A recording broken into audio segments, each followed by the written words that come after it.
Fala pessoal, tudo bem? Voltamos à nossa série de vídeos de Aprenda Xadrez em 5 minutos. Hoje nós vamos aprender um tema estratégico bem interessante, que é a batalha entre o cavalo e o bispo. Quando que o cavalo é superior e quando o bispo é superior?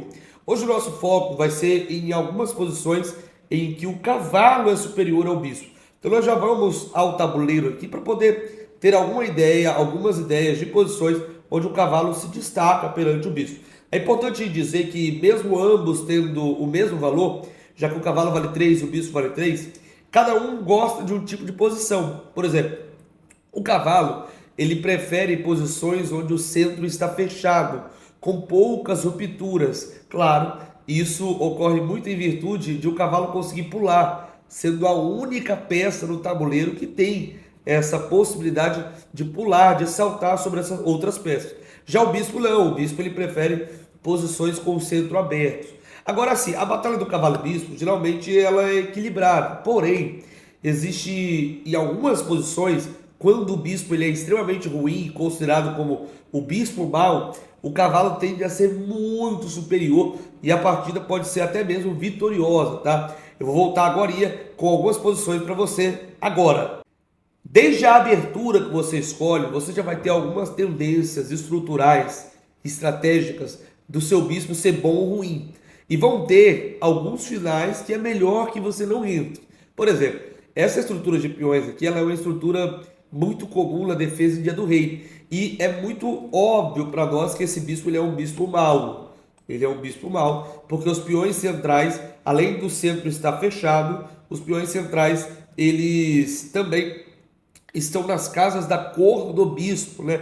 O que torna ele pior ainda. Esse bispo praticamente não tem nenhuma diagonal boa que ele pode jogar.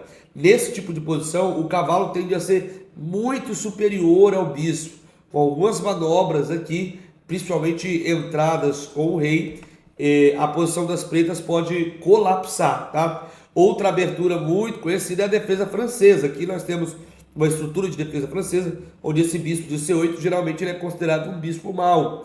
E nesse tipo de posição, na batalha contra o cavalo, de novo, centro fechado, nas casas brancas, nesse tipo de posição, na batalha contra o cavalo, tende a ser assim, uma batalha muito difícil. E a posição, na avaliação do computador, é bem provável que ela seja uma posição de vantagem das brancas e vantagem clara. Eu vim aqui também para mostrar rapidinho para nós um outro tipo de posição, quando o cavalo está muito bem posicionado, tá pessoal? Isso é uma situação um pouco mais rara, né?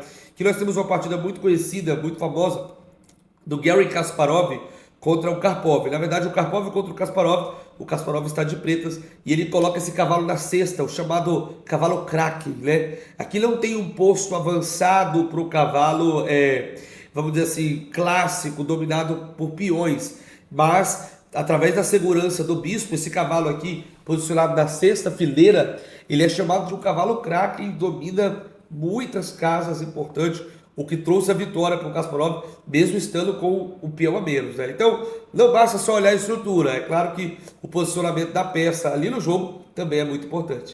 Essa posição é muito interessante para o nosso entendimento de bispo mau e bispo bom, de cavalo melhor que bispo, de posto avançado ou não. É uma posição que ocorreu na partida do Smyslov, estando com as peças brancas, contra o Rudakovsky, muito famosa estrategicamente. Trata-se de uma defesa siciliana, onde claramente as brancas têm o domínio do outpost, né, do posto avançado da casa de D5. E aqui, o Smyslov ele tomou uma decisão muito bonita, muito boa, já pensando no final. Sabendo que o cavalo é superior ao bispo, você pode tomar decisões para transicionar bem o seu jogo para o final, baseado no valor das peças. Então, eu entendo que esse bispo é mau, eu entendo que esse posto avançado é um lugar muito bom, só que eu não posso entrar com o cavalo agora porque ele captura. O que eu posso fazer? Eliminar o cavalo dele já com a ideia de ir para o final do cavalo contra o bispo mau. O cavalo aqui com o posto avançado, uma posição que é muito vantajosa para o jogador das brancas aqui, tá muito vantajosa. O Smyslov ganhou com facilidade. E eu trouxe também uma posição de uma partida minha, essa é uma posição bem interessante, onde eu tive a oportunidade, alguns lances à frente, depois, na verdade nessa posição aqui, já tinha a possibilidade, depois de C4, cavalo E4. Aqui eu tive a possibilidade de converter o jogo para um final melhor. E eu vou deixar você pensar o que você faria pensando nessas decisões do cavalo contra o bispo mal. Vamos ver se você vai conseguir pensar bem. Eu vou deixar para você responder isso aqui no chat, tá? No chat eu vou responder se você está correto ou não. Espero que você tenha entendido esse conceito do cavalo contra o bispo mal e eu sei que você vai conseguir aplicar ele nas suas partidas. Tchau, tchau. Até a próxima.